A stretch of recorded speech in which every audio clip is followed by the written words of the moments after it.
Hey guys, tonight we slip quietly into a world that feels both familiar and bizarre. A time when your idea of a good night's sleep would have involved laying your head on something about as soft as your grandmother's china teacup. Right, porcelain pillows. Imagine this. You're in Song Dynasty China around the 12th century, where moonlight glints off glossy white ceramics, and the streets hum with merchants hawking goods you couldn't pronounce without pulling a muscle in your tongue. You probably won't survive this bedtime trend literally. You'd wake up with a neck that sounds like bubble wrap, but hey, beauty was pain even back then. So, before you get comfortable, take a moment to like the video and subscribe, but only if you genuinely enjoy what I do here. And while you're at it, drop a comment with your location and the time right now. I love seeing where everyone's tuning in from now. Dim the lights, maybe turn on a fan for that soft background hum, and let's ease into tonight's journey. Together, the first thing that hits you is the glow. Not from candles, they're flickering quietly in the background, but from hundreds of kilns, roaring like tamed dragons in the night. You're standing at the edge of Jingdezhen, the beating heart of porcelain production, and the air smells like scorched clay with a hint of pine resin. Sparks burst upward into the dusk like rebellious fireflies, and you can almost feel the heat prickling against your cheeks. This city doesn't sleep not when perfection is baking behind brick walls at over 1,000 degrees Celsius. Song China isn't just any dynasty. It's an empire that hums with elegance. This is a culture obsessed with refinement, where even your furniture whispers poetry. Silk robes rustle through courtyards like secretive rivers, lacquered screens hide scholars scribbling characters that look like dancing twigs. And yes, even bedtime accessories have to flex a little artistic muscle.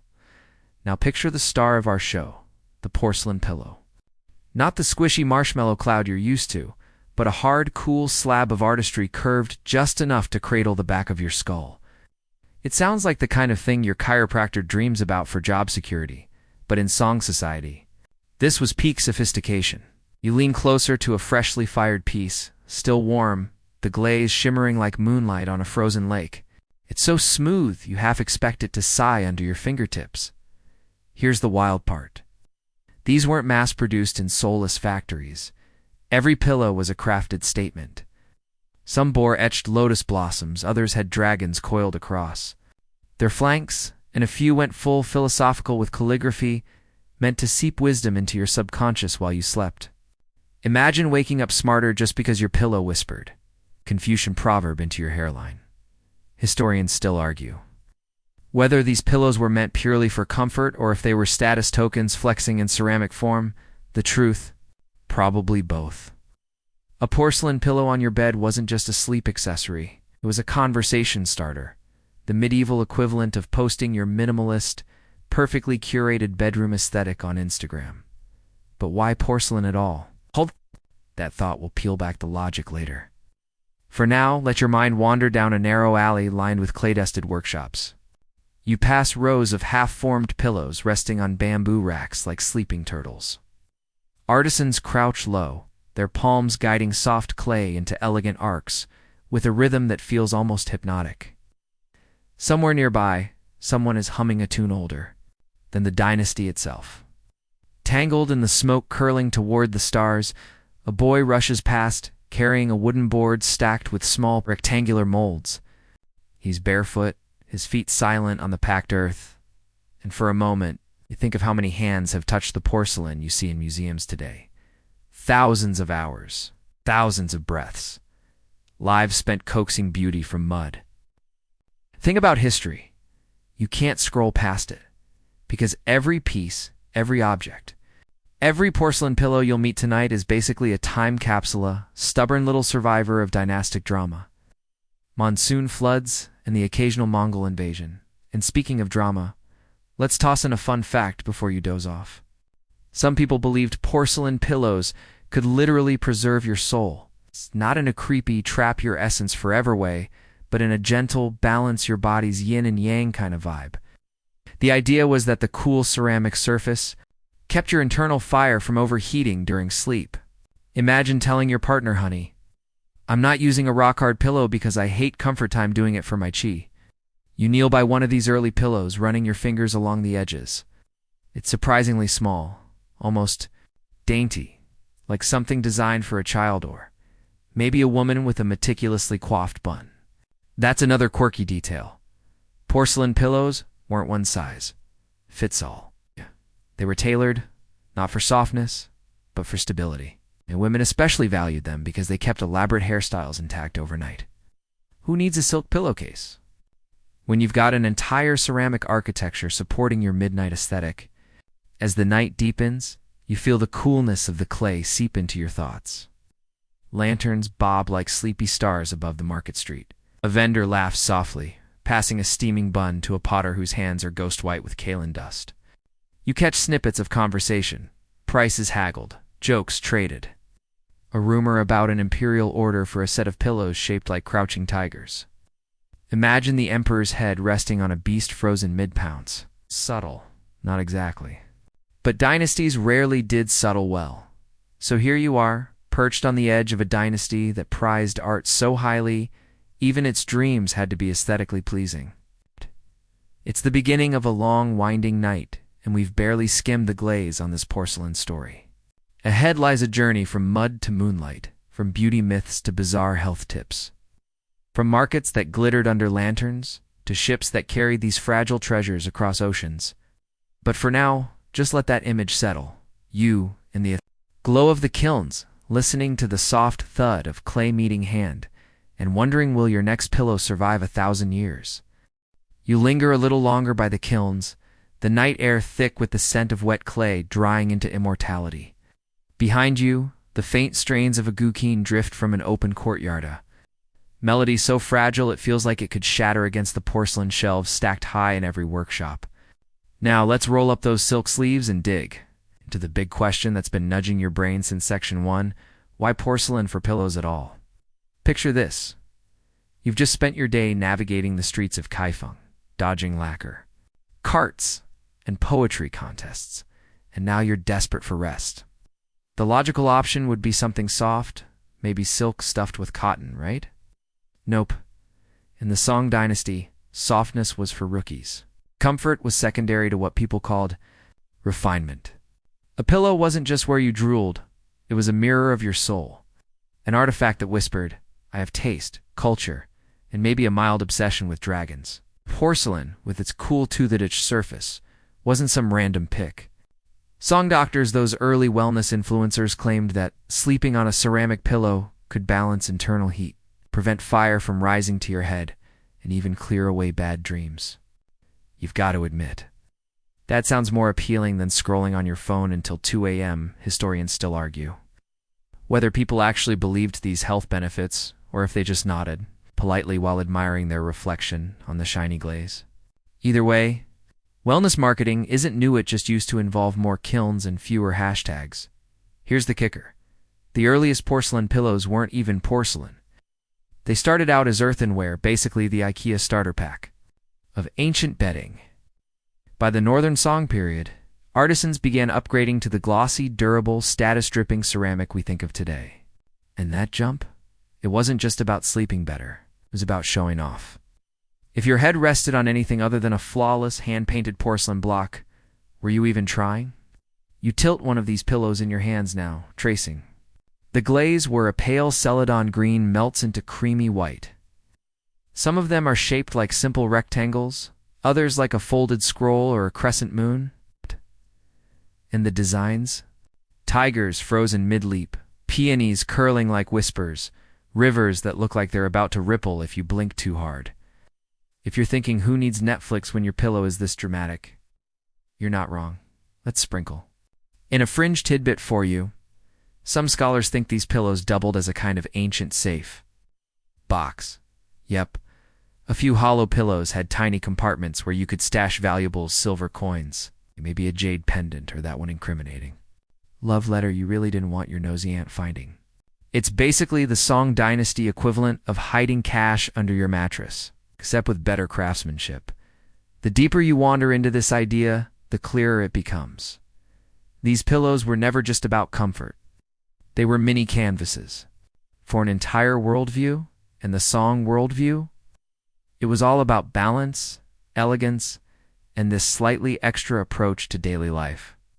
Even their tea-drinking rituals required movements so precise they might as well have been choreographed TikTok, except if you spilled, you were dishonored forever. Now, imagine stepping into the courtyard of a wealthy scholar official. Room is dimly lit by oil lamps, the air perfumed with sandalwood. You notice a pillow resting on a carved rosewood bed, its surface adorned with cobalt blue waves crashing around a tiny inscription that reads, "Dream pure, live pure." That's not just a bedtime mantra, that's an aesthetic flex so intense. You'd think they invented minimalism. Historians still debate whether porcelain pillows were comfortable at all. Some argued that once you got used to them, they were like memory foam, just, minus the memory in the foam.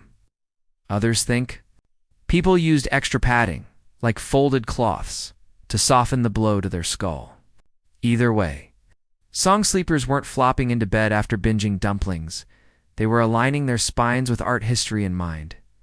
You turn the pillow back in your hands, noticing tiny imperfections in the glaze, faint ripple where the fire licked too hot, a hairline crack that spiderwebs like frozen lightning. Even these flaws had stories. Maybe the kill overfired, maybe the glaze reacted oddly with the ash. The fact that this pillow survived centuries feels almost rebellious. It's like it's smirking at time itself. Let's end this section on a mental snapshot. A song artisan wiping sweat from his brow as he leans over a finished pillow. Iglazy? Catching firelight like a trapped moon? He doesn't know you'll be staring at his work 1,000 years later. Whispering, really? A ceramic pillow? But he does know this: he's made something that will outlast dynasties, emperors, and even your plush memory foam. And that, my sleepy traveler, is why porcelain pillows weren't just an odd choice. They were a philosophy. They were a vibe. And whether you'd survive a night on one, let's not test that theory tonight. You're still wandering, bare feet padding softly over smooth stone, when the city begins to wake. Kaifeng is humming again, the clatter of carts, the sing-song calls of vendors hawking persimmons, the distant thrum of carpenters mending roof beams. You slip through narrow alleys where laundry sways like muted flags and the air smells of damp rice straw. Ahead, a workshop door yawns open, and warm kill light spills across the cobblestones like molten gold. Inside, you find the heart of this obsession. The artisans who coaxed pillows from clay and fire. Here's your scene. Rows of men and women hunched over potter's wheels, sleeves rolled high, fingers slick with slip.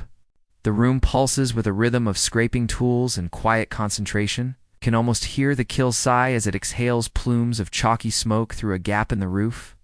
This isn't a hobbyist's craft table. This is industrial art on steroids. And every curve matters. Let's dig into a core historical fact. Song kilns were marvels of engineering. These weren't just giant pizza ovens. They were dragon kilns, stretching up hillsides. It's capable of reaching temperatures so precise they could make or break an empire's aesthetic standards. Whole villages were organized around these kilns, because firing porcelain wasn't just technicalite, it was a gamble. Too hot, and the glaze would blister like a bad sunburn.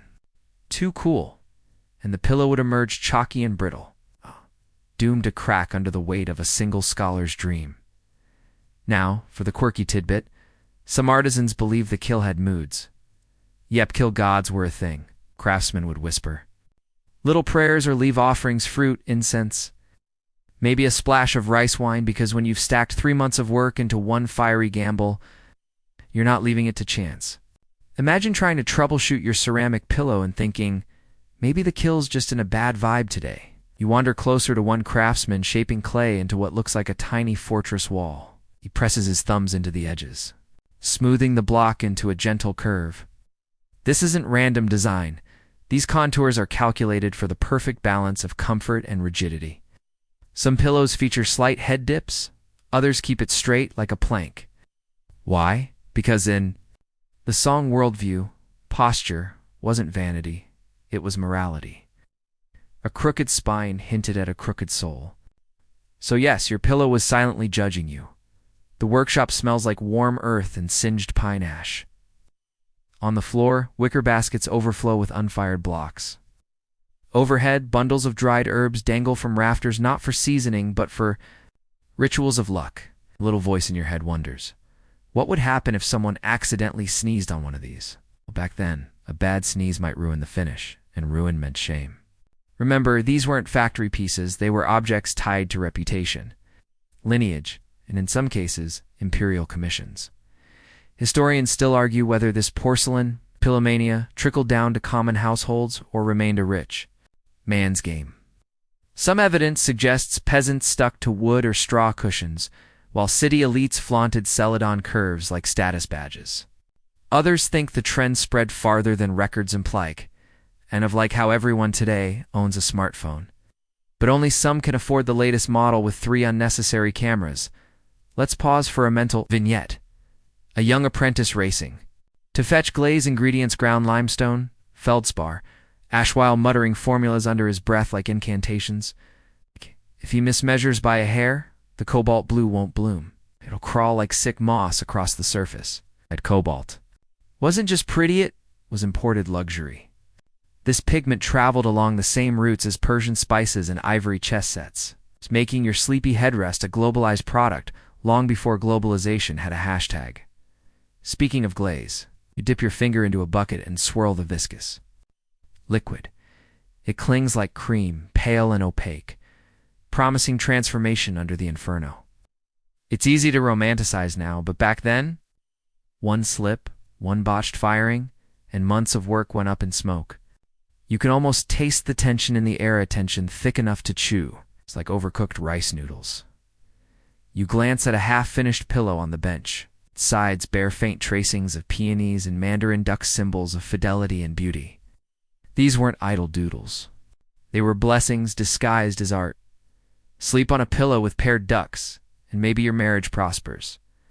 Rest your head on peonies, and perhaps your life blossoms like spring after a long frost. The song Dynasty was basically Pinterest before. Pinterest taught your fingers graze a row of tools bone scrapers, iron needles, brushes tipped with goat hair. Each one sings a quiet story of repetition, perfectionism, and occasional heartbreak. It hits you. Behind every porcelain pillow was a tiny orchestra of human effort, conducted by fire and time. And unlike your memory foam, which rolled off an assembly line with zero fanfare, these pillows carried fingerprints, sweat drops, maybe even tear stains. As you step back into the alley, the hum of the kill fades, replaced by the distant clang of temple bells announcing noon. Sunlight glints off shards of failed attempts piled in the gutter, their broken surfaces flashing like the remnants of fallen stars. You imagine some apprentice sweeping them away, whispering to himself, "Next time, the kill will favor me and you." You keep walking because your night's rest, your porcelain dreams just beginning to take shape. The road curves like an ink stroke across parchment, and you follow it into a quieter quarter where the air tastes faintly metallic. Almost sweet, the scent of glaze workshops. Here, artisans aren't shaping clay anymore. They're painting life into hardened forms.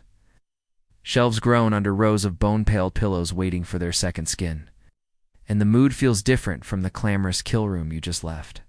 This is the temple of detail, the monastery of microstrokes.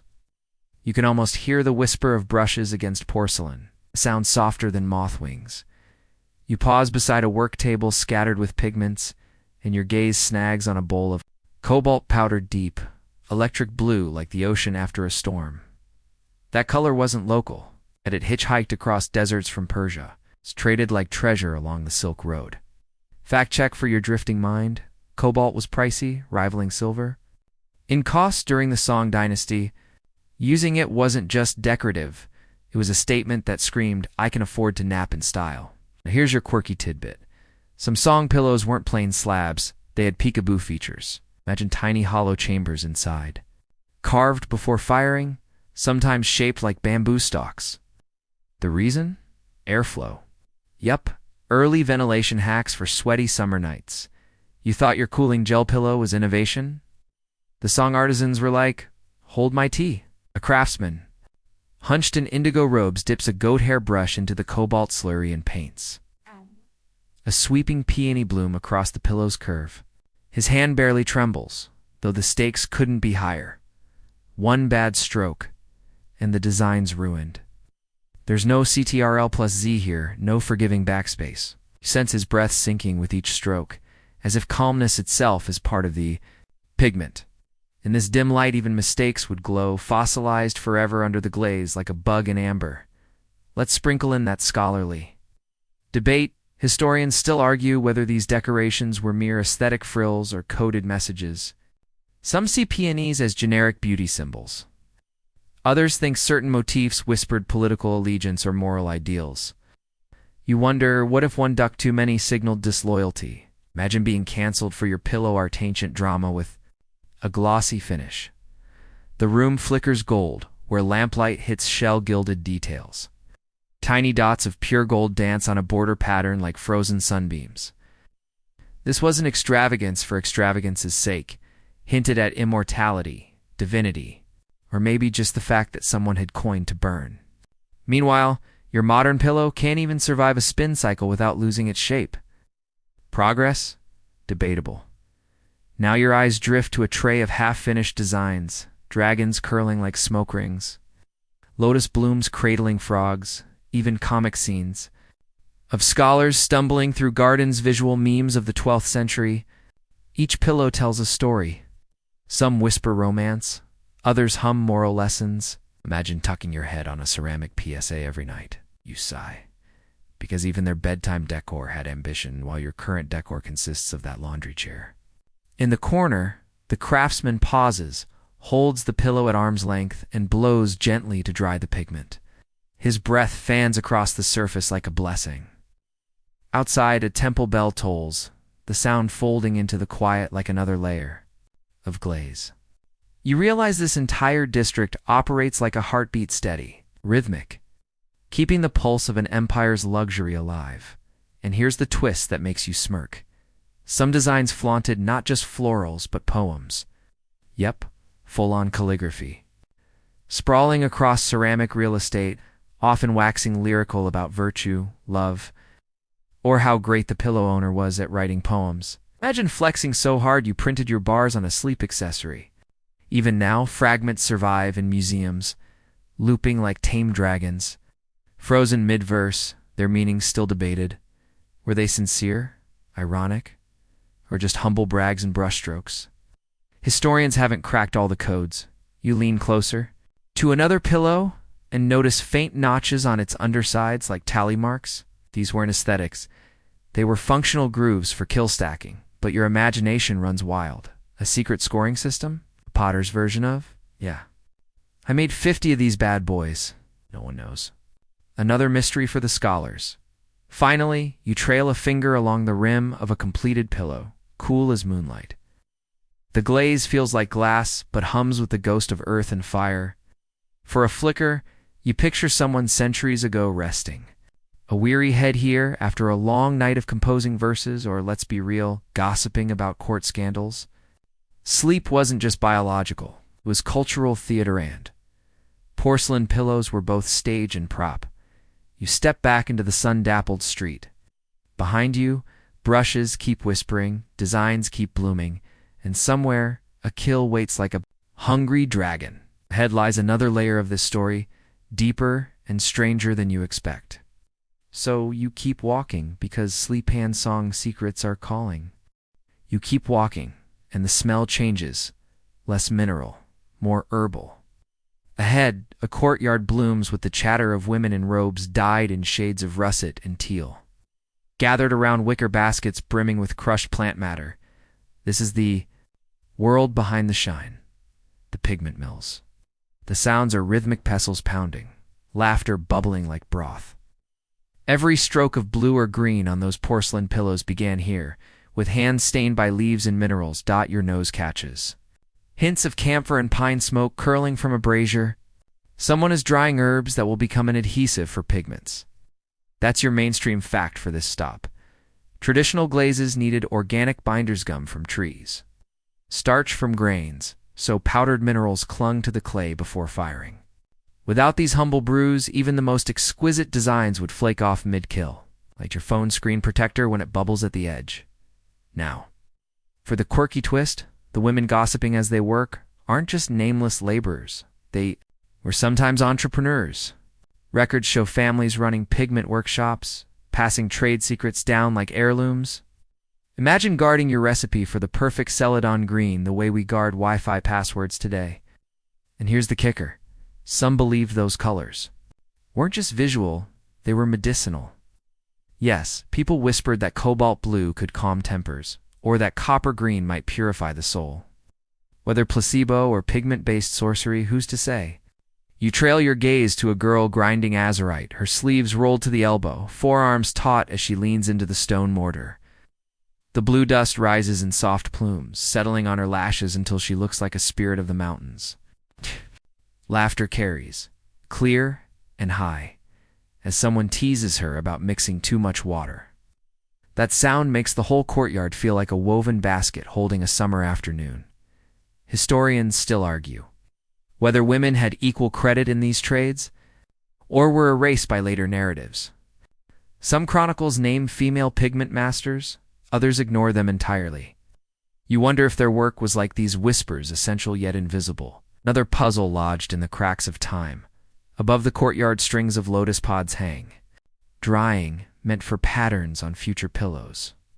You brush a finger across one and think about how every motif in this era had layers of meaning. Lotus wasn't just pretty, it meant purity, rebirth, the good stuff for your dream life. People back then saw bedtime as a moral frontier. You just see it as Netflix until unconsciousness. It's different priorities, same desire for escape. Now your eyes skim over a pile of odd things in the corner, chunks of malachite green, slivers of hematite, even what looks like seashell powder. Minerals, plants, and seashells, a paint box of the earth itself. The song palette wasn't a rainbow of convenience. It was a global map shrunk into pigment. Each color came with a supply chain, a story, a cost measured in more than coins. A sudden gust stirs the courtyard, and the powdered blue lifts like smoke from a genie lamp, coats the women's robes, turns their laughter into a floating cloud of cobalt mist. For a beat, you picture the courtyard as an alchemist's dream, every breath filled with color that will one day harden into immortal glaze. The notion makes you grin because really, who knew pillow art had this level of drama? Meanwhile, your pillowcase is probably from a discount pack, shedding fibers like autumn leaves. Progress feels a little overrated here. Someone brings out a bamboo tray of porcelain shards, edges smoothed by sand. Failed pillows, you guess. Maybe they're ground back into slip, reborn in another form. Nothing wasted. It's almost poetic error transmuted into foundation. You pocket that thought because it feels like a metaphor for, well, life. As the sun slides lower, the courtyard shimmers like an inverted palette, the ground dusted blue, sleeves streaked green, air veiled gold. A bell clangs faintly from the workshop district, calling you onward. You step back through the archway, brushing cobalt off your sleeve, and glance once more at the women working. The sound of their pestles fades, replaced by the murmuring hum of another craft awaiting you deeper in this labyrinth of beauty and sleep. You keep moving. Because porcelain pillows aren't done telling their story, and neither is this strange shimmering empire of rest. You follow the bell's echo through alleys lined with timber-framed houses, each EV swooping like a painter's brushstroke against the smoky sky. The smell hits first, a fusion of clay dampness and pine resin, sharp enough to etch itself on your memory. Ahead looms the workshop, low roof, tiled in a dull green patina, walls mottled with soot and history. Now duck under the lintel and step inside, where the air shimmers with heat, like a mirage made solid. This is the firing hall, the Kill's domain.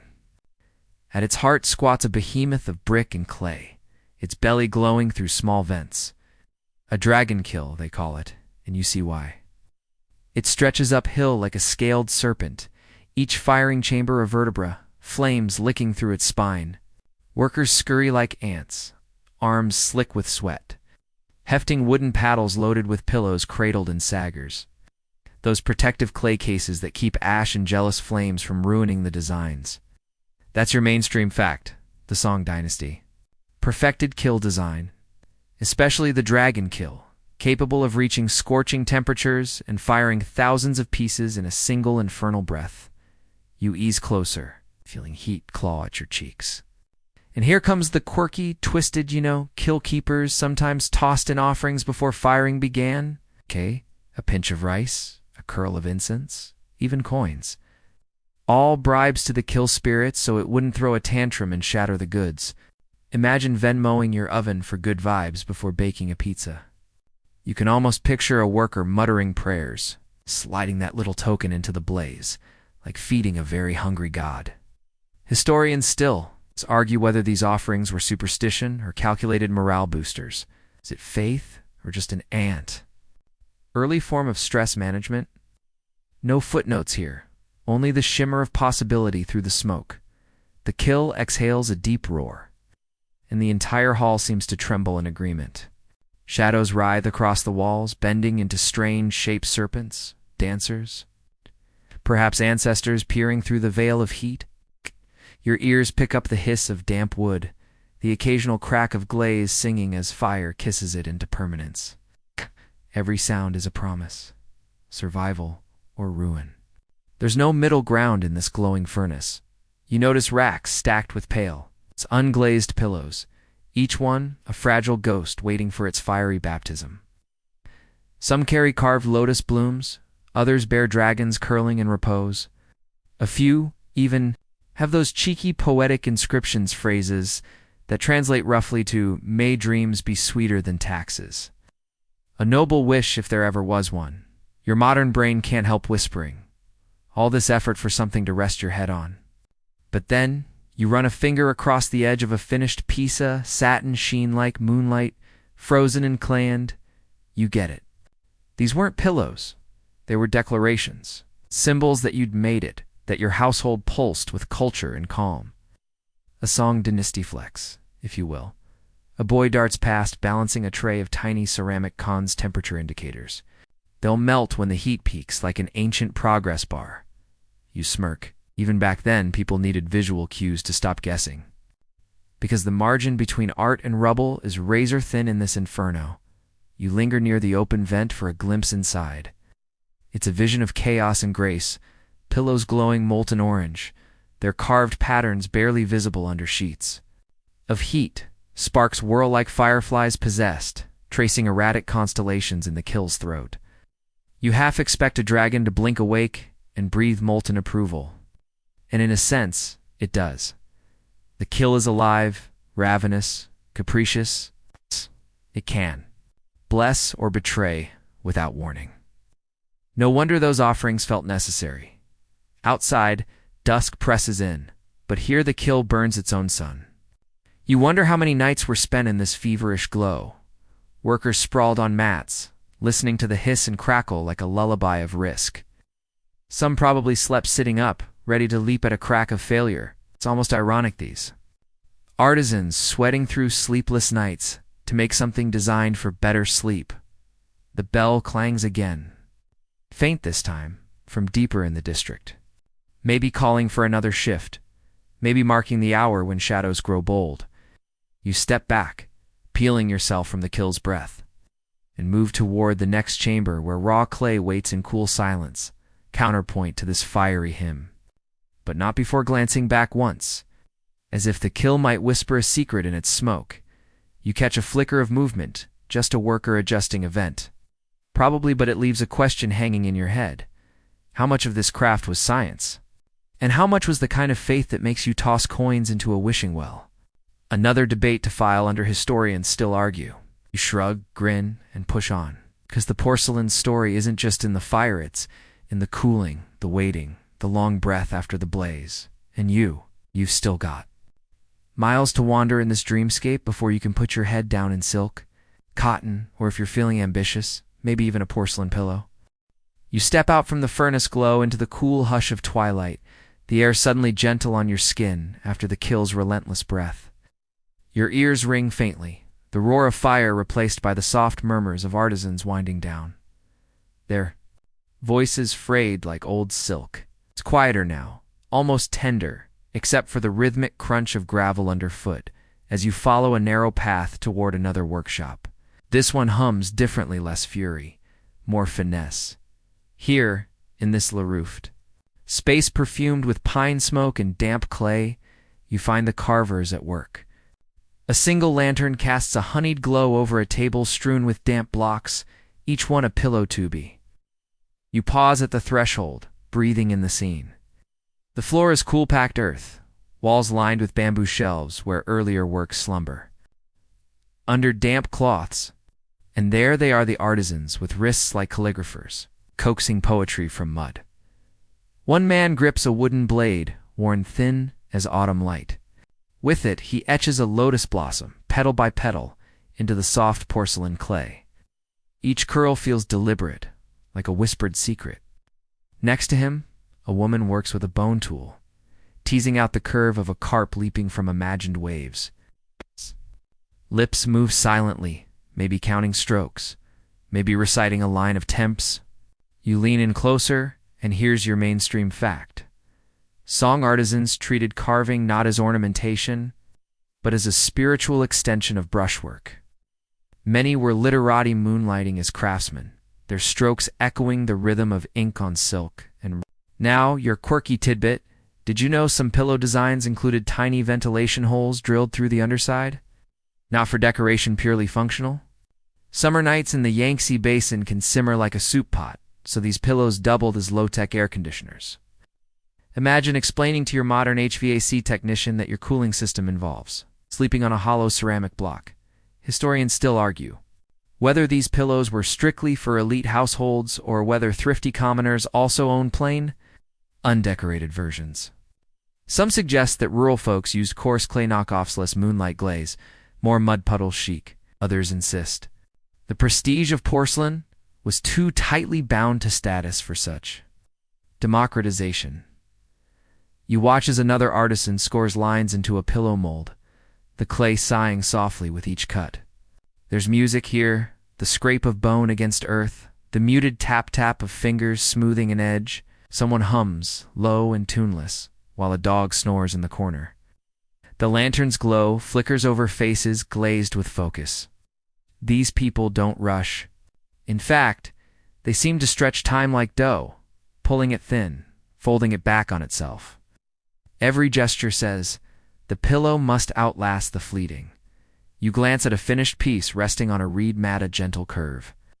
Edges softened like river. Stone's surface carved with chrysanthemums so delicate they seem to breathe. A line of tiny characters snakes along its spine. Cool dreams under autumn moon. You imagine placing your head on it, the porcelain whispering its chill against your temple. Dreams sluicing through you like silver water. But not all pillows were floral daydreams. Some flaunted dragons locked in eternal coil, their jaws frozen. Mid-snarl, talons poised to shred the void. Others bore children at play, scholars by lotus ponds, even occasionally. Amorous couples in artful tangle song era PG-13, naturally. You grin, wondering how many ancient parents had to explain that design choice to wide-eyed kids. It's a metaphor, son. The tools fascinate you, too. No chrome or steel, her only humble implements honed by hand.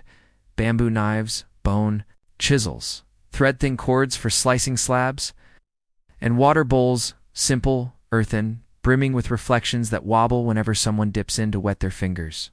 It's almost funny how the greatest ceramics dynasty on earth relied on tools you could scrounge from a backyard picnic. Your gaze drifts to a corner shelf stacked with reference scrolls, their edges curled like dried leaves.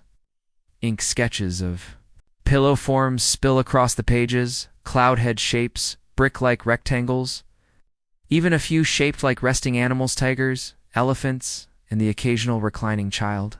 Some designs never made it past the scroll. Others traveled all the way to burial chambers, cradling the skulls of nobles on their eternal nap. Cheery thought, right? The artisan with the lotus motif leans back, cracks his knuckles, and studies his work as if it just recited a line of poetry. You sense pride here, but also humility, because in this trade, perfection isn't negotiable. A single, uneven line could doom the pillow to kill carnage, its shards destined for some dusty midden instead of a lacquered bedchamber. No pressure. You crouch, Run your fingertip along the damp edge of a raw pillow. It's cool, pliant, almost tender. You imagine the hundreds of micro-decisions baked into this lump. Thickness for durability, curve for comfort, hollow for airflow. Design thinking before it was a buzzword. You chuckle softly. If only their clients knew how much geometry went into a good night's sleep.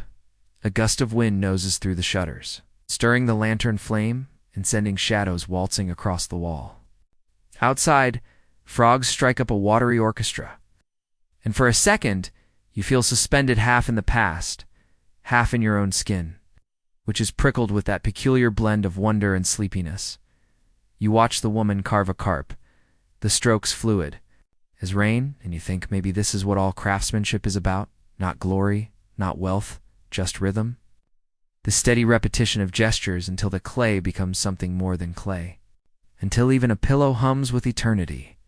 You push off your knees, back toward the door, casting one last glance at the row of raw pillows drying under cloth. They'll harden overnight, waiting for their fiery trial. You, on the other hand, are already craving softness, not the rigid grace of porcelain, but the give of something cloud-like. But that comes later. For now, you follow the whisper of the night wind toward where the next part of the story waits cooler, quieter, yet somehow heavier with meaning.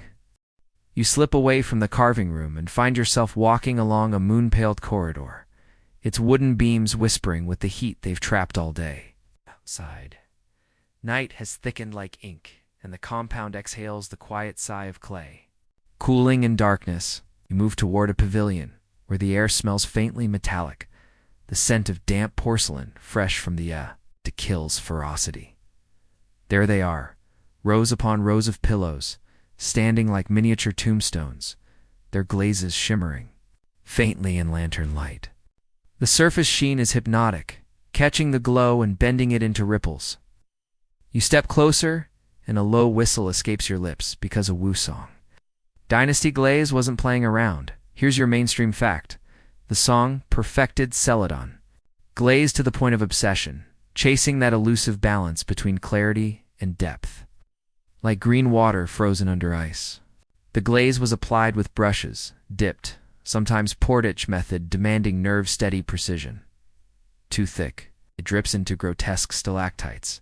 Too thin, the piece emerges dull, lifeless, like a bad first date, and your quirky tidbit. Some glazes had actual plant ash mixed in, which introduced minerals that created those dreamy jade tones. Yes, somewhere out there, a pine tree gave its life, so someone could rest their head on something glossy. Imagine that eulogy. He was a fine tree-produced shade, oxygen, and one killer pillow.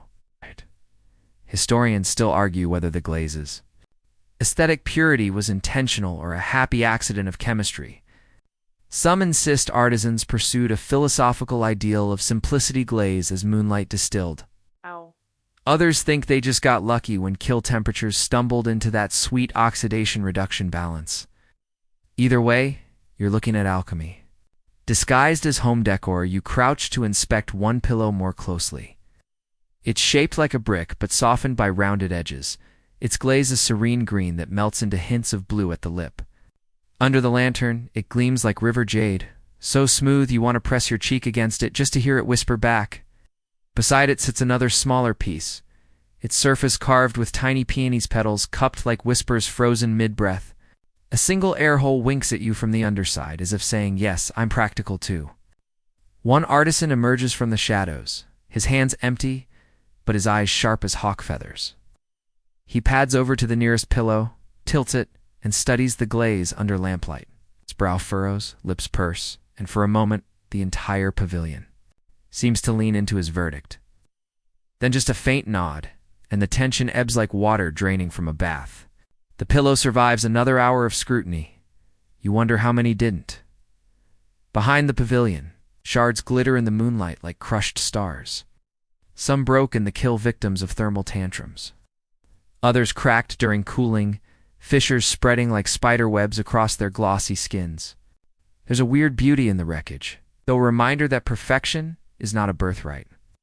Even in the age that made porcelain sing, your eyes drift upward, following the rafters where shadows pool like ink. And in that quiet, your mind starts playing games. What if you swapped your memory foam pillow for one of these porcelain marvels? Picture it. You sprawled in bed, head on a jade-glazed block, dreaming like a Tang poet. Sure, you might wake up with a neck kink sharp enough to slice tofu, but style points? Off the charts, you move down the row, running your fingers along each cool curve. Some pillows gleam like wet river stones, others glow soft like winter dawn. Pressed into ceramic, you notice faint inscriptions here and there, lines of poetry, pithy blessings, even a couple of cryptic jokes that probably killed an 11th century caffeine. May your dreams be light as drifting snow, one reads characters, dancing like willow twigs in ink. You imagine an insomniac scholar tracing those strokes at midnight, murmuring them like a spell, waiting for sleep to finally loosen its grip. And then there are the bold experiments, the glazes that flirted with black or rust red, colors that sang louder than the usual jade hush. Risky, because the court adored restraint, and flamboyance could tank your reputation faster than you could say imperial disapproval. But you suspect some artisans craved rebellion, the thrill of coaxing vermilion flames into a culture addicted to pale serenity. You grin. Every age has its rule breakers, even the ones wielding bamboo brushes instead of guitars. The pavilion grows quieter, the artisans melting away one by one, leaving their porcelain offspring to slumber under watchful shadows. Outside, a wind slithers through the reeds, cool and sly, carrying the smell of river water and distant pine smoke. Row. Somewhere, a night bird croons a single, lonely note. You linger, reluctant to leave this chorus of silence, this gallery of dreams. Made tangible, but eventually you pivot, feet whispering against packed earth, and step back into the night. The compound sprawls like a half-forgotten poem, its eaves curving toward stars that blink as if gossiping about mortals and their fragile ambitions. You wonder if those stars ever glance at a porcelain pillow and think, "Cute attempt, humans. Call us when you can glaze infinity." You chuckle under your breath, tucking that thought away for later, as the night wind wraps around you like a silk shawl. Ahead, a faint glow beckons from another wing of the compound, the records room. Where ink stains outnumber grains of rice, it promises stories, names, dates, maybe even the scandals behind these serene pillows. And really, who can resist a good archive gossip session? You can't. Not now. Not ever. So you set your stride toward that glow, the hush of night swelling. Like a tide behind you, porcelain dreams cooling in your wake. The glow you spotted earlier grows brighter as you near a small hall tucked behind an old cypress tree, its roots curling like ancient script across the earth. A lacquered plaque above the door reads something lofty in brushstrokes, so bold you can practically hear the calligrapher clearing his throat with pride. Inside, the air feels heavier, not with smoke or clay dust this time, but with the musk of ink and old secrets. You step in, and the hush is profound, thick as velvet. Scrolls line the walls like sentinels, each wrapped tight, tied with faded silk ribbons. They hold the pulse of the kill world names of artisans, volumes of glaze formulas, imperial memos stamped with vermilion seals that scream, "Don't mess this up." You reach for one scroll at random. The paper is foxed, its edges curling, like dried orange peel, and the ink has mellowed to the soft brown of tea stains. Unrolling it, you find a ledger of disasters, burned batches, warped bodies, collapsed pillows. Every failure cataloged in neat, despairing brushstrokes. One entry reads, "Pillow, rabbit motif shattered upon cooling. Cost suspected, uneven reduction. Artisan find. 2 strings of cash." You pause, imagining the poor soul coughing up his earnings because fire decided to throw a tantrum. Your inner voice murmurs, "So yeah, no pressure, just perfect porcelain or poverty." Here's your mainstream fact. Official kill records were meticulously maintained during the Song era, especially under imperial oversight. Perfection wasn't just an aspiration, it was mandated. The Song court considered porcelain a cultural signature, a reflection of their supposed cosmic harmony. Oh. So yes, the guy shaping that duck-shaped pillow wasn't just crafting decor. He was upholding the dynasty's vibe. And now, It's the quirky tidbit. Some scrolls didn't just track production, they recorded dreams. No joke. Certain artisans believed that if you dreamed of clear water or moonlight, your next firing would succeed. If you dreamed of fire running wild, better brace for a kill apocalypse. This wasn't factory work. It was a spiritual soap opera, complete. With omens and poetic dread, historians still argue whether these dream notes were sincere beliefs or morale tricks to keep artisans from staging a collective or done walk out. But honestly, when you're living on the edge of glaze chemistry with no thermometers, little dream insurance feels reasonable as you roll the scroll back. You notice a side note scrawled in smaller characters. Beware the rumor of the white. Pillow curse. Wait, what now? You lean closer, heart giving a tiny comedic drum roll. The note explains, in jittery brushstrokes, that a series of pure white pillows, blanched like snow, caused 3 artisans to fall ill after glazing them. Coincidence? Bad kill smoke? Or the wrath of some porcelain deity with strong opinions about minimalism? The record leaves it hanging, like a half-finished joke. Your brain, of course, runs wild. Imagine a ghost whispering, too plain, add peonies, or else. You drift to another stack, curiosity blooming like you guessed at a carved lotus.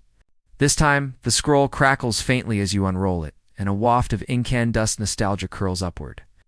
Inside, a royal decree. The emperor himself demanding pillows of the most serene hue, free from vulgar brightness, fit to cradle the head of sages. Translation: keep it classy, folks. No rainbow explosions, no dragon heads breathing fire across the glaze. Just calm, scholarly vibes. You smirk, picturing an artisan rolling his eyes and muttering, "Sure, your majesty," because nothing says cosmic order like a brick under your skull. And yet, these directives mattered. One bad batch could sour an artisan's entire lineage, erasing years of work faster than you can say imperial audit. The Song Court was obsessed with curating an aesthetic of understatement, and porcelain was its silent manifesto. Smoothness wasn't just texture, it was virtue in clay form. You wander deeper, past a low table stacked with ceramic shards arranged like an archaeological mood board. Each fragment hums with its own tragedy. A glazed blister here, a warping twist there, some bare, ghostly traces of cobalt blue. Early whispers of patterns that would one day roar under the Ming. Your fingers hover, resisting the urge to pocket. One for your nightstand? A sound interrupts the ink-drenched silence. The flutter of paper as a clerk shifts in the shadows. His brush hovers above a sheet, poised like a crane over still water. He glances up, eyes ringed with fatigue, then dips his brush and resumes scratching down numbers, formulas, maybe even those eerie dream reports. You imagine his thoughts? Am I recording history, or just tomorrow's failures in advance? Your gaze slides to the far wall, where a giant panel diagram glows under lamplight. Kill cross-sections, airflow arrows, notes on fire phases. It looks oddly modern. It's like something you'd screenshot for a DIY YouTube channel titled Hack Your Dragon Kill in 5 Easy Steps. You grin, then shiver as you think about the stakes. One wrong airflow and months of labor could vanish in a puff of smoky sarcasm. You step back, letting the hall's weight settle around you. These weren't just records. They were confessions, prayers, even eulogies in ink. Every line pulses with that eternal human cocktail: ambition, fear, pride, and the faint hope that tomorrow's firing won't eat your dreams alive. Outside, the cypress groans in the night wind, its branches creaking like old bones. Lantern light pools at your feet as you reach for the door, scroll whispers fading behind you. The records have done their job. They've pulled you deeper into this porcelain labyrinth, where even silence feels glazed. And beyond that door, something beckons. Something louder. Maybe the clang of coins, the hum of trade caravans, the shimmer of wealth chasing fragility. You grin, push the door open, and step back into the cool dark. Ahead, the path dips toward what sounds like murmuring voices and the faint jingle of copper strings. And suddenly you're wondering, what did it cost to dream on porcelain? And who paid the real price?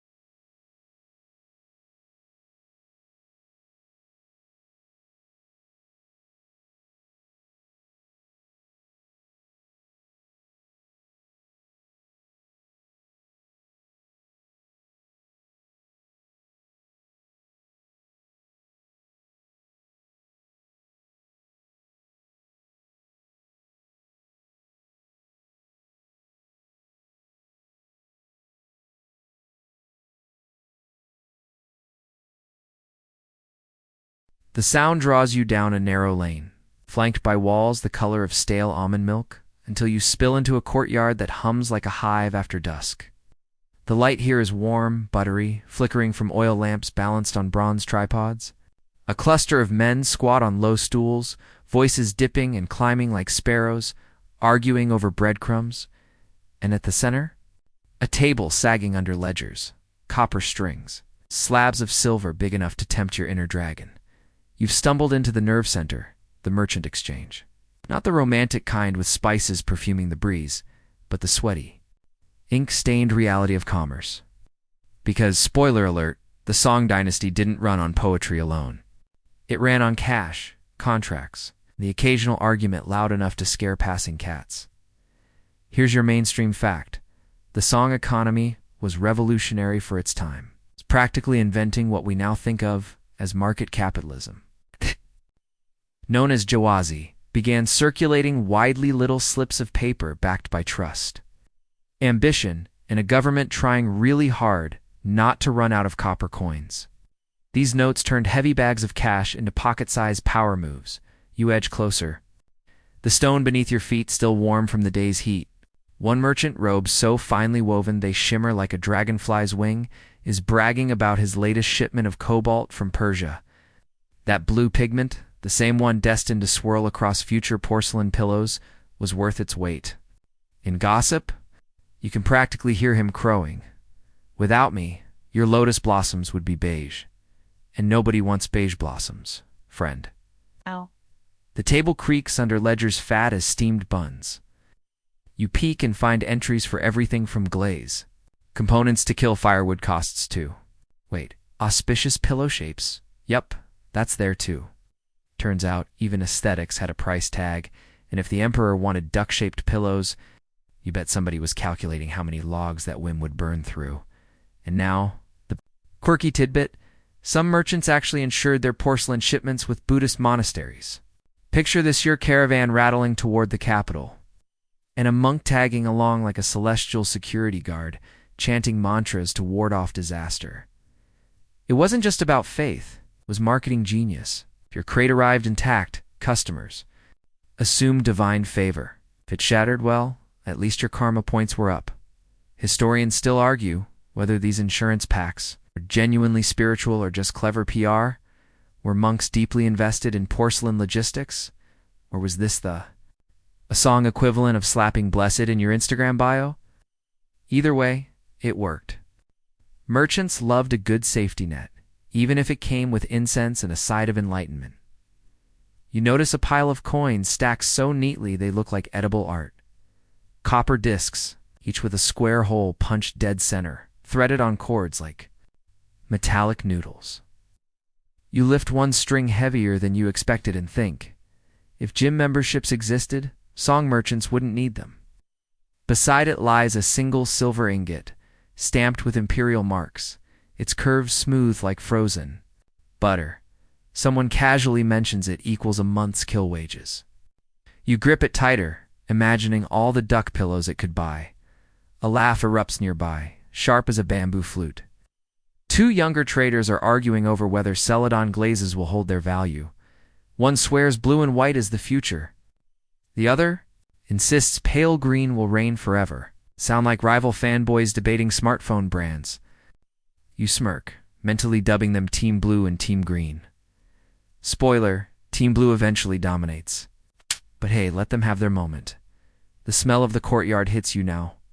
Oil smoke, ink, and a whisper of roasted sesame from a street vendor. Outside, your stomach rumbles, traitorous and loud enough that a clerk glances up from his abacus. The beads click like insect wings as he recalculates figures, lips pursed in a way that screams, "I live for math," not your midnight snack drama. Behind the table, a wooden board lists tonight's trading updates. Pillow prices have spiked imperial demand again. You picture a killmaster somewhere groaning into his sleeve, muttering, "Sure, crank out another 500 lotus heads. Why not?" You almost feel bad for him. Almost then you remember he probably underpays his apprentices. And your sympathy wilts like a week-old peony. One merchant waves a ledger in frustration, and for a heartbeat you glimpse the tangled web behind. Every porcelain dream, kill fuel shortages, clay sourcing battles, transport risks. It's not just Crafted's calculus, strategy, and the occasional bribery to grease bureaucratic palms. Beauty doesn't come cheap. It comes with paperwork thick enough to knock someone out cold, as the voices swell. The courtyard feels less like a sleepy night market and more like Wall Street with better robes. You feel the pulse of ambition, hear the clink of coins sinking. To the rhythm of dreams, through it all runs the irony. Porcelain pillows were marketed as serene, symbols of purity and repose. Yet here, behind the curtain, they spark noise, sweat, and deals sharp enough to draw blood if you mishandled them. You back away, the chatter trailing like incense smoke, and head toward a smaller alley lit by the glow of lanterns painted with plum blossoms. Beyond this stretch lies something softer, something closer to the human heart of this porcelain saga. The courtyard fades, but the clang of wealth still echoes in your ears like a sly reminder. Even beauty sleeps on a bed of bargains ahead. The alley narrows into a low-roof district where shadows stretch like cats and the air smells faintly of rice wine. Somewhere in their laughter drifts out laughter and a woman's voice humming what sounds like an old folk tune about moonlight and clay. Feel your steps slow, curiosity curling around your ankles like silk cords. Because if markets run on silver, maybe dreams run on songs. And tonight, you're about to find out what happens when porcelain leaves the kill and enters the boudoir. The alley breathes like a secret, drawing you forward on a tide of soft light and hushed voices. Paper lanterns sway gently overhead, their red silk skins glowing like sleepy embers. The air smells faintly of rice wine and orchid oil layered. Over the earthy undertone of rain-soaked timber, you step through a low archway into a courtyard that feels less like a marketplace and more like a painting. Someone forgot to finish and finished. Yes, but heartbreakingly beautiful. Here's the truth no one tells you. Porcelain pillows weren't just for emperors and scholars. They had a second life, a softer, more intimate one, inside the lacquered rooms of courtesans and entertainers. It wasn't purely about sleep. It was about allure, posture, and the delicate game of making comfort look elegant. Because nothing says come hither like resting your cheek on a hollow block of artistry. You pause as laughter drifts from behind a silk screen painted with cranes in flight. The shadow of a woman passes across it, hair piled high and glittering with hairpins. Tipped in jade, she carries something rectangular, polished, and gleaming even in silhouette. You know what it is before she sets it down on the low table? A porcelain pillow. It's glazed the color of moonlit water. It's decorated with peonies that seem to bloom under your gaze. Mainstream fact, many porcelain pillows were hollow and included small openings, often perforated with floral cutouts, designed to let air circulate. Practical, yes, but also deeply sensual when paired with a spritz of perfumed water or a sachet of crushed blossoms inside. These details weren't trivial. They transformed a hard ceramic surface into a whisper of coolness on a humid night. 1. Courtesan, draped in silk so sheer it could moonlight as fog, slides into view and reclines on the Kong bed. Her head tilts gracefully, and when her cheek touches the porcelain, her expression barely flickers years of practice, probably. Meanwhile, you know that if you tried it, your face would stage a full-blown protest within seconds.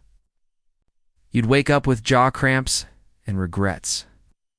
But that's the paradox. These pillows were more than pillows.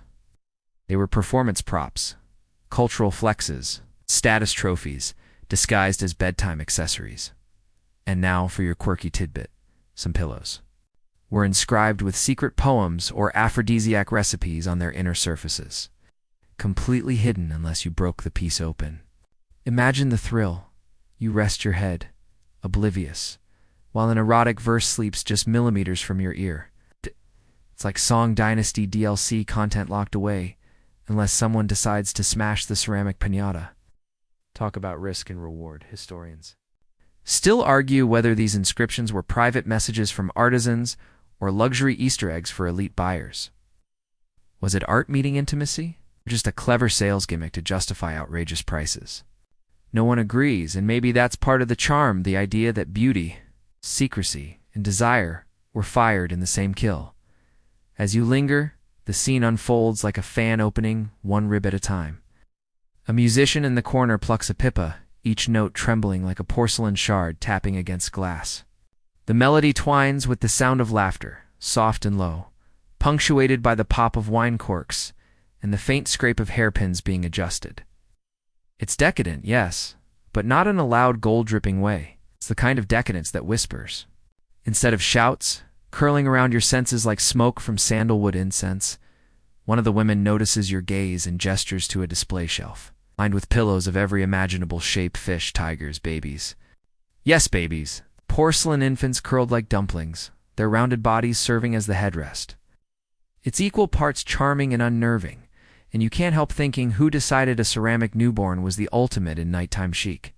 Probably someone who liked their dreams weird. A giggle erupts near the window where two apprentices argue over the placement of a new pillow. One claims duck shapes are trending because of imperial tastes, while the other insists lotus pods will never go out of style. You smirk, because this feels eerily like scrolling through home decor influencers debating minimalism versus maximalism. Time may move, but the thirst for aesthetic vibes remains eternal. The wine flows freely, glistening in cups, thin as cicada wings, and your thoughts start to loosen like the knots in a worn silk sash. You picture the artisans back at the kill, sweating over cobalt glazes, while here their creations cradle painted cheeks and echo with songs about moonlit rivers. It's a strange kind of immortality, functional art turned fetish object, commodity turned muse.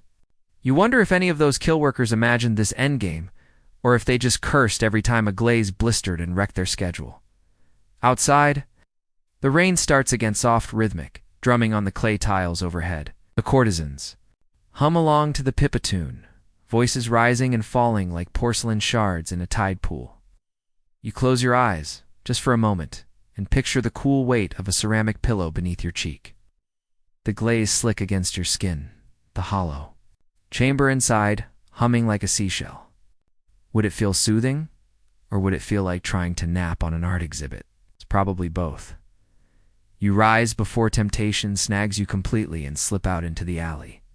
The air tastes of rain and plum wine, the lanterns now glowing softer like sleepy eyelids half closed. Ahead, the path curves toward a district where porcelain leaves luxury boudoirs and enters the spiritual world, where monks debate the ethics of earthly beauty and pillows transform from tools of seduction into objects of salvation. Your pace slows not from weariness, but from the gravity of what's waiting in that quiet, incense-laced dark. The alley narrows into a passage barely wide enough for two outstretched arms, its cobblestones slick with the mist of earlier rain. You follow the muted hum of temple bells, low and resonant like bronze voices calling through time. The air shifts lighter, cleaner, tinged with sandalwood and the faint bitterness of green tea. It's a world away from the crimson haze of the pleasure quarters. Here, shadows linger longer. The lanterns glow with saffron calm instead of flirtatious scarlet. Your sandals crunch softly against the gravel as you step into the courtyard of a Buddhist temple, roof tiles gleaming under a milky moon. Stone. Guardians crouch at the gate, their jaws frozen mid-snarl as if daring you to carry in any worldly cravings. Probably do. By the way, like that little voice in your head, still wondering what those courtesans were giggling about? Relax. The temple doesn't mind. It has seen worse, under the eaves. A monk in a faded saffron robe tends to a small brazier, coaxing curls of incense smoke that twist upward like pale question marks.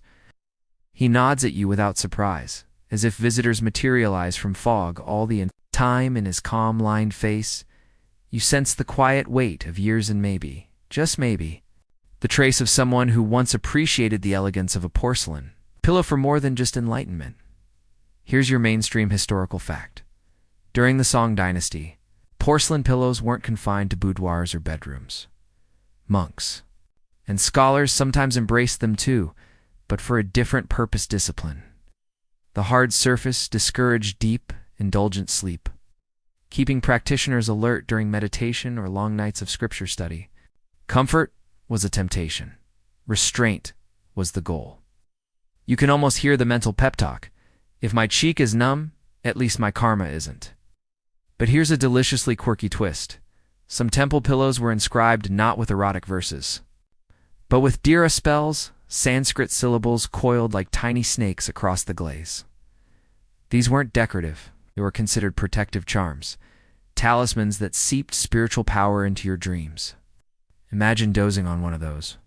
Your head resting against holy words, your subconscious marinating in sutras. It's the medieval equivalent of playing a mindfulness podcast while you sleep, except with fewer ads and way more karma points. And yet, historians still argue whether monks actually commissioned these pillows or if wealthy patrons donated them. Two temples as status symbols disguised as piety. Were they practical meditation tools or ornamental offerings to curry favor with heaven? The debate lingers like incense smoke, impossible to grasp, but too fragrant to ignore. Inside the hall, you step onto a polished wooden floor that sighs under your weight. Candles gutter in bronze lotus stands, their flames bending whenever a breeze snakes through the paper screens. In the center of the room sits a single porcelain pillow, pale as bone and shaped like a recumbent tiger guardian frozen mid-stretch. Its surface gleams under candlelight, and for a second, you swear the tiger's eyes flicker, reflecting fire. Is it watching you, or just reflecting eternity? You're too polite to stare long enough to find out. The monk gestures silently, inviting you closer. When you kneel, the scent of sandalwood floods your senses, warm and resinous. Your hand hovers above the pillow, reluctant to touch. It feels wrong, like handling a relic. But curiosity wins, doesn't it always? And your fingertips? Brush the glaze. It's cold. Almost startlingly so, like river stone pulled from winter water. And yet, beneath that chill lies a hum of history. As if thousands of whispered mantras still cling to its pores, you wonder, what a heartbeat, what it would be like to rest your head here. Would your dreams turn austere, monochrome as temple walls? Would you wake with enlightenment nibbling at your ear? Or would you simply end up with the same sore neck as any other mortal trying to outsmart gravity with fired clay? Spoiler alert, probably the latter. Spiritual merit rarely comes with lumbar support. Somewhere in the rafters, sparrow stirs, wings flicking against the silence. The monk lights another coil of incense and begins to chant a low vibration that seeps into your bones like warm tea on a cold night. You close your eyes and feel the sound ripple through the floorboards into your palms, through the porcelain beneath them. Suddenly the pillow doesn't seem like an object anymore. It feels like a threshold, a narrow bridge between flesh and thought, between waking and whatever lies beyond it. Then the monk speaks for the first time. His voice is gravel soft. The head must rest where the mind can rise. It's not clear if that's a proverb or just excellent marketing copy for temple merchandise, but you nod as if you understand. Maybe you do. Or maybe you're just hypnotized by the candlelight trembling on that tiger's glaze. You rise slowly, joints murmuring their protests, and step back into the courtyard. Night folds around you like a loose robe, the air cooler now, scented with rain and fading incense. Ahead, the alley yawns open again, promising another turn in this porcelain pilgrimage. This time not toward flesh or faith, but toward the raw sinew of empire, the court where pillows become weapons of diplomacy, artifacts of ego, and pawns in the eternal game of who sleeps on the softest stone. The bells toll again, softer this time, as if urging you forward into the labyrinth of history where beauty was a currency and even sleep carried the weight of politics. You take a breath, tug your cloak tighter, and let the sound pull you toward a world where porcelain stopped being personal and started being imperial. You leave the incense haze behind and follow the crooked spine of the alley as it widens into a courtyard shimmering under moonlight. Above, the sky wears that silvery bruised shade that only happens when clouds roll low but refuse to rain. Ahead looms a massive gate lacquered in crimson, its beams thick enough to make you feel like an ant with performance anxiety.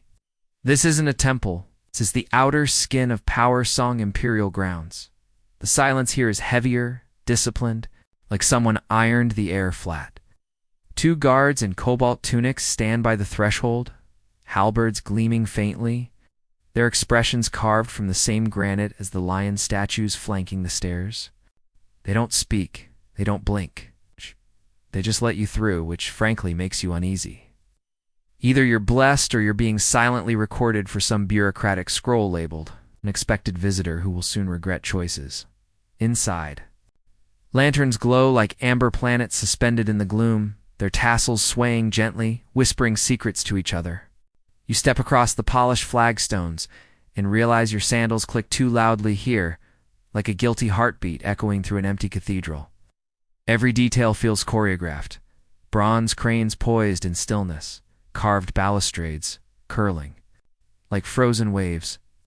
Corridors stretching in precise geometry toward a throne you can't yet see, but can definitely feel breathing in the dark. Here's your mainstream historical fact.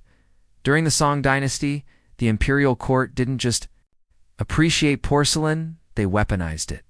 Kilns in Jingdezhen, the so-called porcelain capital, were practically imperial command centers. Officials dictated designs, glazes, even motifs for tribute items destined for foreign courts. This wasn't art. This was soft power glazed, in white and cobalt. Want to impress a neighboring kingdom? Oh. Forget gold. Send them a pillow that screams, "We're so advanced, even our dreams have better architecture than yours." And oh, the pillows that graced these chambers. Forget your humble bamboo or wood, these were sculptural masterpieces. Tigers, phoenixes, lotus blooms. Surfaces painted with ink-brushed poems so refined they could outwit a Confucian scholar. In a debate, some were adorned with court gossip disguised as metaphor. A chrysanthemum blooming too close to a bamboo stalk might have been code for a love affair so scandalous it could have melted the lacquer off these gates. Here's your quirky tidbit. The emperor's personal porcelain pillows sometimes came with built-in fragrance compartments. Really. Tiny perforations allowed the scent of crushed camphor or fragrant herbs to drift up, tickling the imperial nostrils through the night. Imagine falling asleep with lavender-infused air on your face, except the lavender is imported from somewhere. Your tax collector's squeezed dry, and the pillow costs enough to feed 1,000 peasants for a year. Sleep tight, Your Majesty. Now, the scholarly drama. Historians still argue whether these imperial pillows were ever actually used or simply displayed. Flex pieces in a mink-style Instagram feed. Some say emperors never risked marring the glaze with actual human sweat.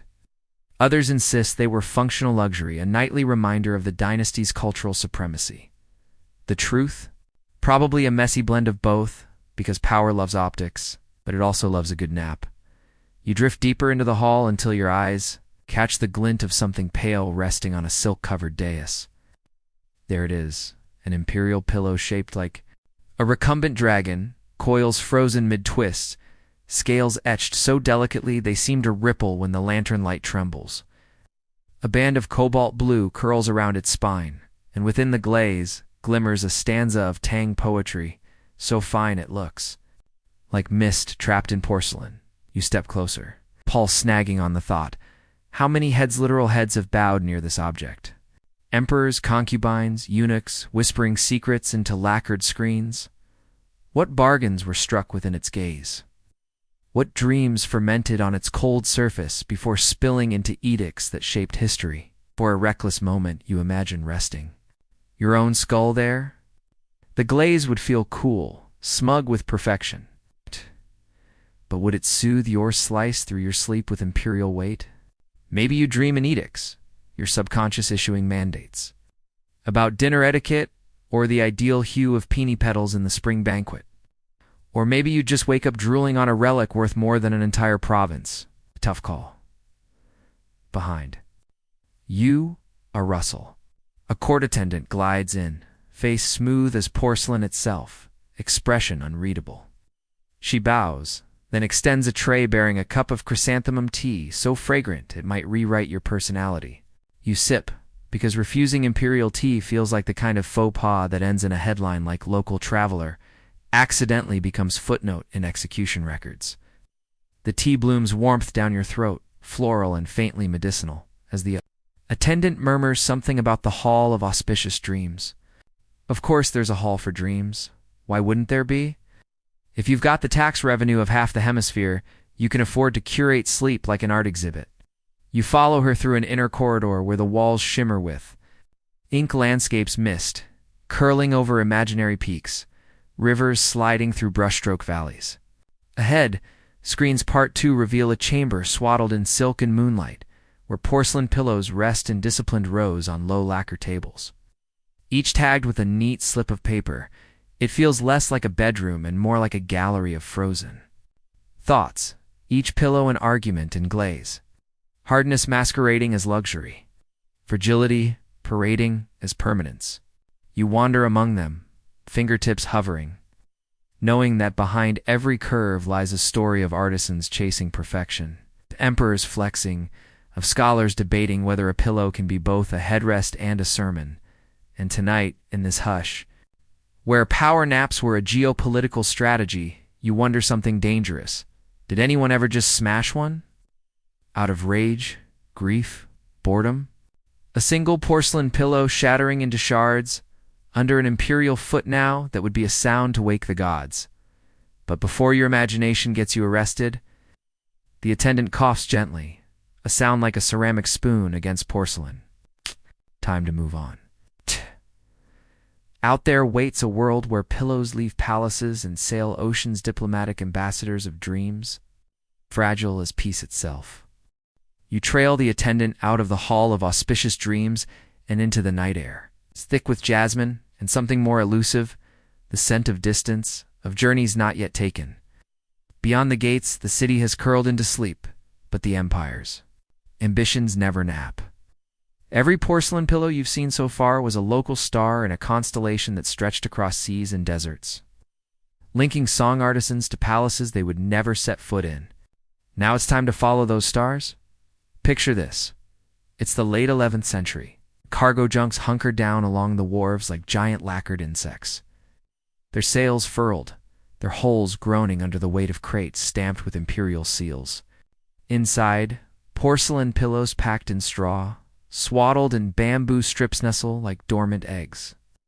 Tomorrow, tide and wind will conspire to drag them into the South China Sea, toward Malaya, Java, the Coromandel coast, maybe as far as the Red. Seaports where Arab merchants will stroke their beards and mutter about white gold. Here's your mainstream historical fact. The Song Dynasty's maritime trade was a juggernaut. They weren't just dabbling in sea lanes, they were practically inventing global logistics centuries before anyone coined the term. From Chuanzhou to Aden, porcelain flowed like quiet propaganda. Every pillow was a whisper. We have mastered earth and fire. What have you done lately? Foreign courts lapped it up. A well-placed pillow in a sultan's chamber could soften negotiations more effectively than a fleet of war guns. Your quirky tidbit for this leg of the journey? Some pillows carried inscriptions in languages the artisan couldn't even read. Arabic calligraphy curling across a song glaze, copied from a merchant's sketch. Like a tattoo, chosen from a menu because it looked exotic. The irony. Half the time the script was nonsense, but the aesthetic flex still worked. Imagine dozing off on a porcelain headrest that solemnly proclaims this chicken tastes noble in mangled Arabic. Sleep like a king, dream like a menu. Now, the scholarly brawl. Historians still argue whether these exports were primarily luxury goods or diplomatic bribes disguised as commerce. Were they tokens of friendship? Tools of soft power? Or just really heavy souvenirs someone regretted halfway? Across the Indian Ocean, the records tease but never confess, leaving us with shards and speculation, a puzzle glazed in ambiguity. You edge closer to the wharf in your mind, listening to the slap of tide against wood, the grunts of laborers heaving crates onto decks. Lantern light puddles on the water, trembling under the brush of night wind. Somewhere a navigator hums a tune to coax luck from the waves. You catch snippets of chatter, warnings about typhoons, bets on spice prices, jokes about pillows, so hard they could double as ballast. A sailor waves you aboard. You climb the gangplank, the boards creaking like old men gossiping about bad knees. On deck, the cargo sprawls under tarps and between the ropes and masts. You glimpse a world poised to tilt, because once these pillows leave China, they stop. Being mere objects, they become stories, stitched into the fabric of other cultures.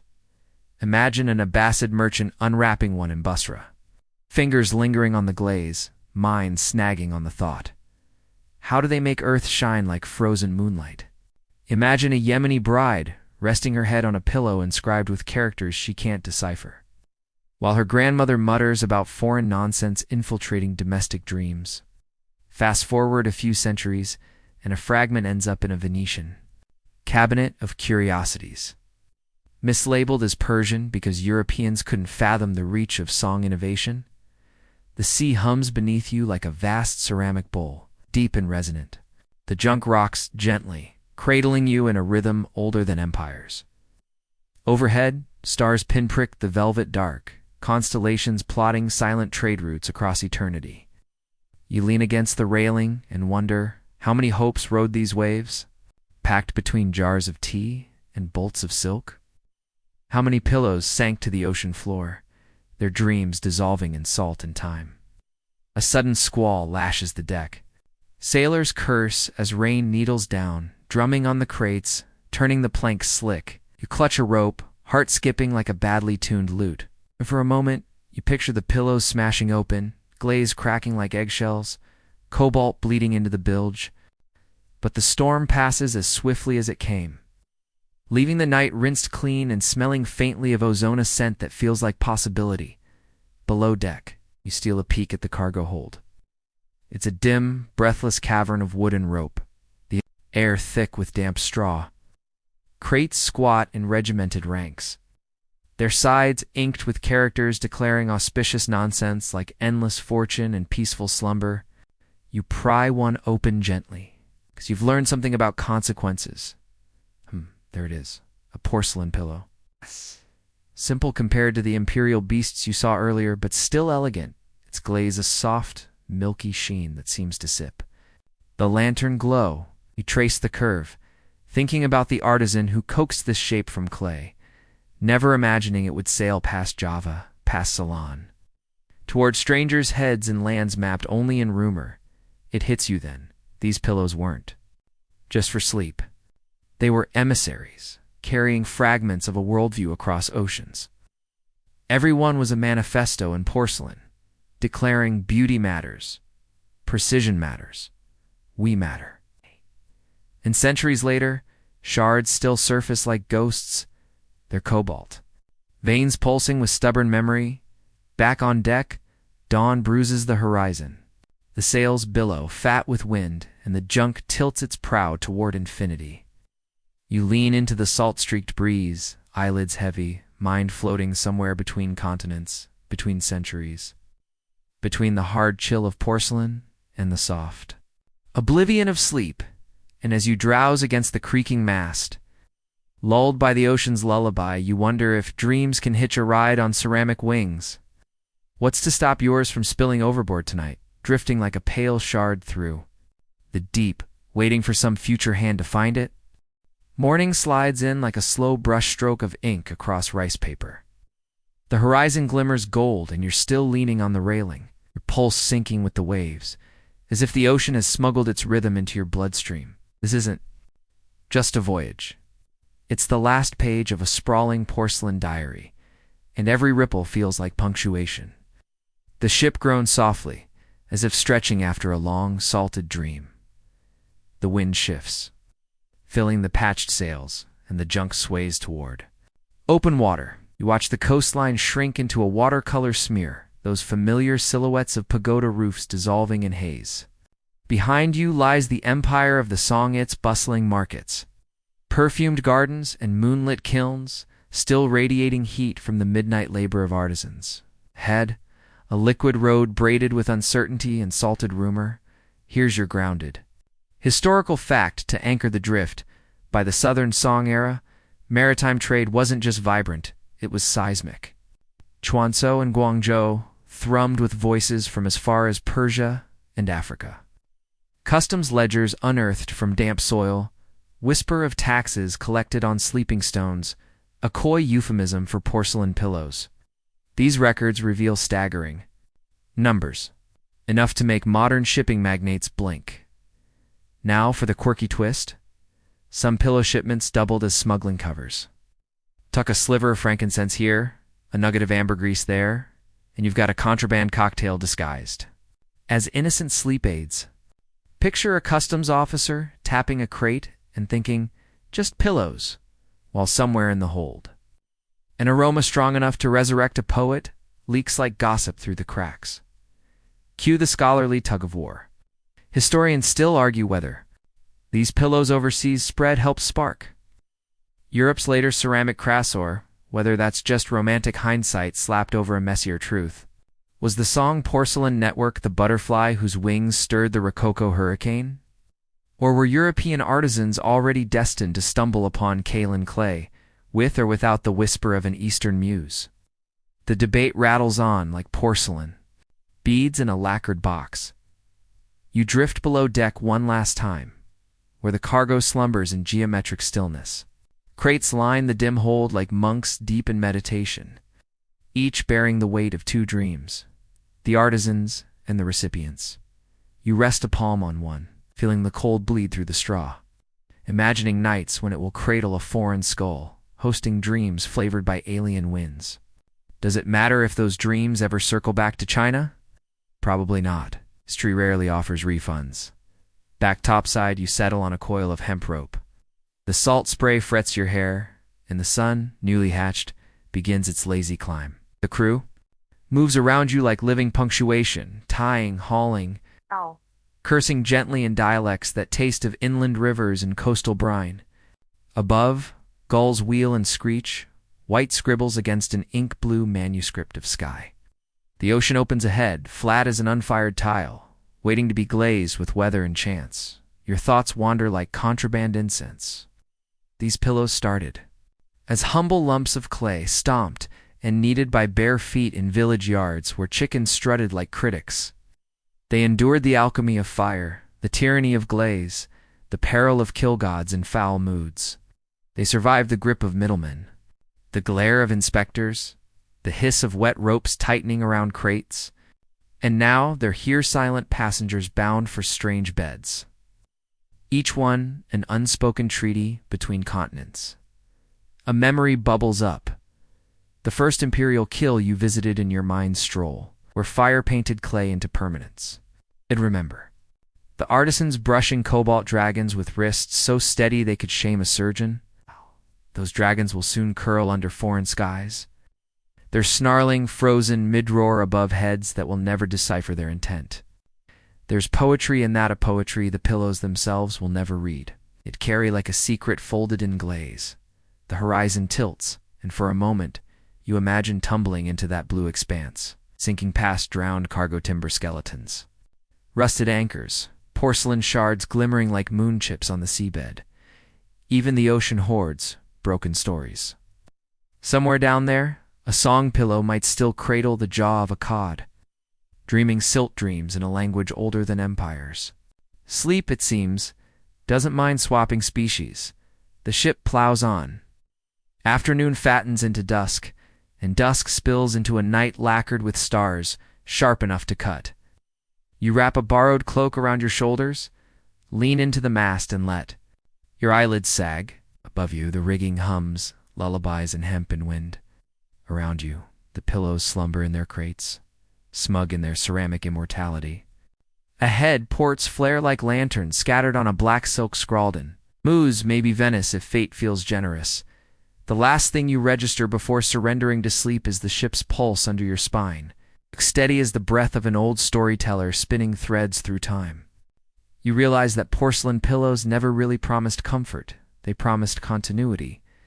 They carried the shape of an empire's ambition, baked hard enough to survive centuries of salt and storm.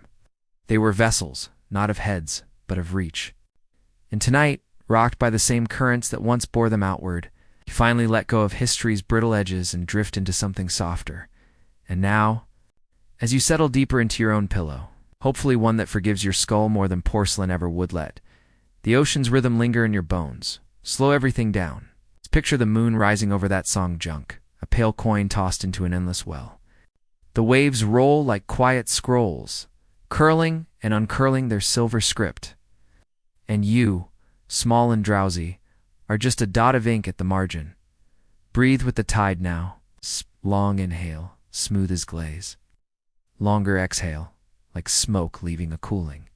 Kill. Feel your muscles slacken, each one a clay coil surrendering to gravity. The air around you softens, thickens, becomes the warm hush of a distant kill room where flames whisper through stacked shelves of porcelain dreams. Let your thoughts scatter like cobalt dust, settling gently on the white glaze of your mind. There's nothing to fix, nothing to fire, nothing to perfect. The empire can wait. The trade winds can wait. Even those hard-headed pillows can wait, crouched in the dark hold of time. You do the only task that matters tonight, sleep. So close your eyes and drift, not on a junk braving monsoon seas, but on something kinder, a calm current that carries you toward a shore lined with lantern light and silence. And when you wake, the world will still be here, glazed in dawn, ready for your fingerprints. Good night, traveler. Sweet dreams.